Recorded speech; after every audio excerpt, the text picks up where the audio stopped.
consistently did, right? Yeah. And T1 thus far has been able to consistently go back to the Kalista, combine that with the Gragas, which makes it even better, as there is the lead ban. Really happy to see that. Yeah. And same bans as game well. 1. Yep. And T1, they used their third ban here. It's an improvement. Unlike game number 1, the Karma is left available. And the thing is that Karma has been left available all night. It's great efficiency by DRX. Oh, come on. They should have done it. They should have gone for it. Karma Lucian Zhao. Yeah. Just pick hyper carry. Hope they don't ban Fresh and Kench, and then you're good to go.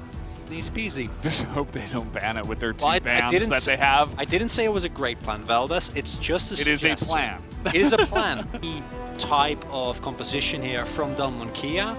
Again, kind of going back to a composition that not necessarily super cohesive. Stop trolling, Carrier. Stop. Playing over hard every time, man. He just keeps doing it, and we've got to stop falling for it collectively. Because it's not good for us, and this could this would make sense, and this could go into two places. It could be a top lane or a mid lane, and I assume it will be top lane for Khan. Or the jungle. Actually, no, it's probably mid lane for Faker, huh? Yeah, would imagine so. Makes more sense into the Akali for sure.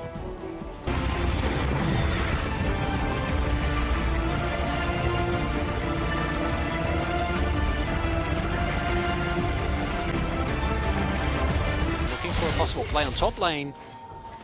This is reminding me of game number 1, except now it's Akali. He's looking for the kill, but he is not going to get it. Pretty easy first blood is taken here, and take a look at this lane state. Looks like Kana can kind of hold on to the minions and not push this one out. Of course, the teleport available for Khan, and he will immediately get up to the top lane as we have more action, and that's going to be Beryl taken out, and they're looking for a little bit more, although Keria will take a hefty amount of damage on the backside. The Rend is not enough, but he hops in, and he picks up the kill. Teddy with the mindset and ability to note the fact that he can pick up that second kill. That was, I think that was, especially with Flash, but Rumble makes it a lot harder, and I think it's just a trap. Yeah, he walks up to the brush, and oh my god, look at it, look at his spear. Never mind, it was just the auto and the... Yeah. Carry! Wow. He was able to force the flash at least, but now there's going to be a really sick counter engage. That equalizer is huge! Gets so much damage out of that backline and zones everybody away. Beryl tries to make the play, only gets the flash, and T1 are going to get this Infernal Drake basically for free on the back of that. And that is just another huge step forward for this T1 roster. And take a look at this, Ghost left all alone. They found him here again. And this should just be the kill handed over to Teddy once again. This bottom lane is so incredibly scary on the side of T1. And T1's restraint in the previous fight pays off big time here. And coming into this game, we were talking Cuz. He can't fall behind, you know, he's the sole source of AP. Can he do enough on the Rumble? And I go back to the statement I said at the beginning of the evening. I feel like Cuz is one of the best Rumble jungles that we have in Korea, because as you pointed out, that equalizer, all it did and all it needed to do was just cut off Beryl from the rest of his team. There's absolutely nothing they can do, and I understand the will to try and go for initiation. Even if that hits, it doesn't feel like they're really in a good place. And yeah, Damwon Kia, they see that, they just can't do anything. It's just absolutely impossible for them to move up. Completely zoned out. Khan is standing on the ward. Faker just goes in to kind of try and kite it out. And I don't know why Ghost was still that close. Yeah, Teddy's calling for it. Yeah, you're just dead again. This is not the greatest look for Ghost, and T1 are just mauling him. I mean, this is not even fair. He's getting isolated. He's out of position over and over, and they're taking advantage of it every single time. This is the proactiveness. He is Karma. Is he? Wow, okay, yeah. I should have known. The mid Karma too good. As the damage is here in spades, though, for the side of T1. Trying to get that ultimate out of Canyon. He will eventually use it as in comes the knock-up, and Kana, okay, Khan trying to make something happen. He picks up 2 kills and gets the shutdown onto Teddy. And now it's 4v3. I'd have spoken too soon there, Voltus. Kia still in this game, and they show it with a beautiful double kill. That is so much gold getting picked up by Khan here. And got it out of Khan. Now that the team fights are starting, Khan is getting pretty strong on this Akali. See what he can do, because he is one of the only hopes left for Damwon. T1 still heavily in control of this game. That's a nice equalizer. And okay, Khan trying to make the play work. And gets a lot of damage. Now he goes back in, and that is a massive engage. And follow-up from Beryl and Khan. And Damwon have found a way to make it back in this game. They pick up the dragon. They're evening up the gold. Faker will be able to flash away, so it's not an ace, but they can. Goes down is absolutely insane. And it feels like after that previous play went wrong, Kia just seemed kind of scared.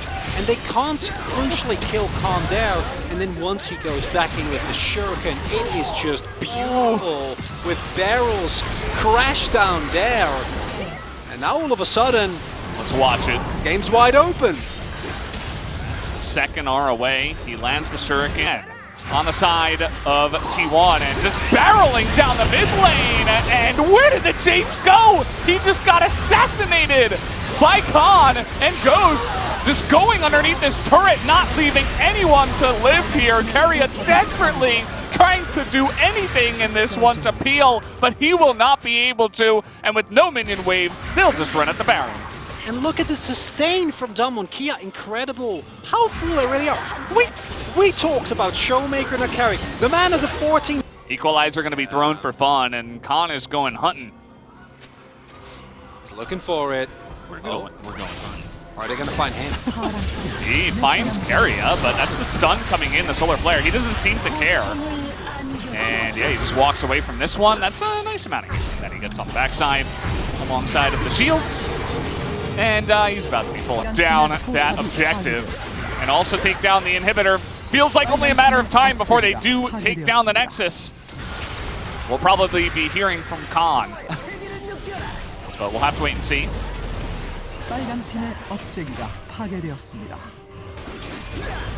So we're just pushing on in. Khan able to get down to the bottom side. Here, Ghost just zoning in the top side of the map, and here's the engage getting onto the backside. That's a really nice equalizer, actually. Beryl is all alone in the backside.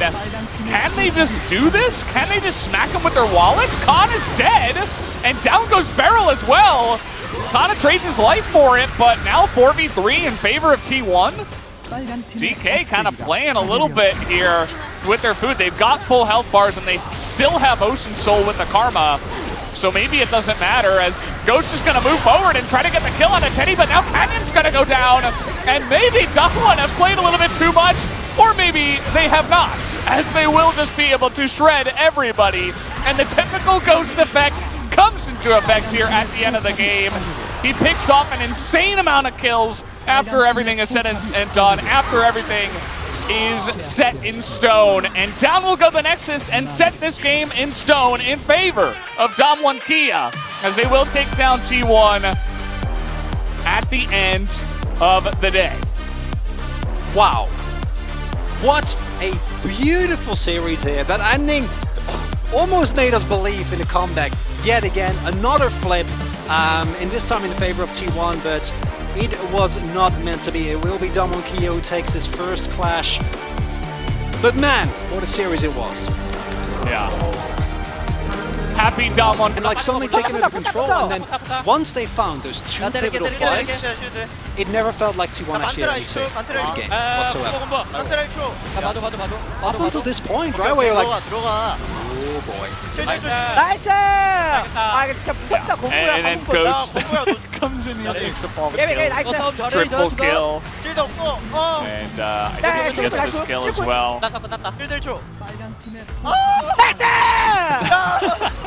No, it's actually ShowMaker against that one. Huge, big nices in this game, by the way. Great clips for your favorite Khan fan, as actually ShowMaker did the most damage on their team. Funnily enough, Faker ends up getting the most damage overall, but the gold graph does tell this story, the tale of the tape. A very early lead that they sustained for actually a significant amount of time. And that's like 15 minutes almost. Yeah. 13 minutes-ish, where Two T1 plays. were pretty handily in the lead. And then it was just all over from there, somehow, some way. Interesting games. Like I said, I think that we see here, on one hand, that T1 is actually in a position to challenge Damwon Kia. Yeah. But also that you can just never let up. You can never, like, leave your foot off the throttle, you know, like, take a bit of a breather. It's just not happening. Well, we got the POG ready to go, and we will reveal it to you right now as, okay, you can see it behind me. Khan will pick up the player of the game to the surprise of nobody, not even to Chronicler, I don't think. No. I knew what was going to happen. I took this one in stride. I stand by my decision. You just wanted to be the one guy that shows respect to ShowMaker. Because you knew Khan would win anyway. Yes and no, basically, yeah. I think that without ShowMaker piling the karma the way that he did, you don't ever win this game, even with Khan finding these great plays, right? You could even argue that it's ShowMaker that sets it up there and wins this fight. I love this. Right? Yeah. That being said, I think Khan had an incredible game. And honestly, outside of just his Akali play, what never ceases to amaze me about Khan is he's got to be such a buff to have on your team. Because I imagine as Damwon, you know, your bot lane is going horribly, you're feeling like you're not in control of the game, and then you just got this man in the top lane that's playing Akali, he's tumbling, he's tossing, and he's screaming Naisu with every single thing that goes even remotely right, and it's just that energy that I imagine is really helping Damwon Kia. Gets the cannon minion, like, he's like, nice. Yeah, okay, there was one person that voted for Beryl. Nice. I mean, he did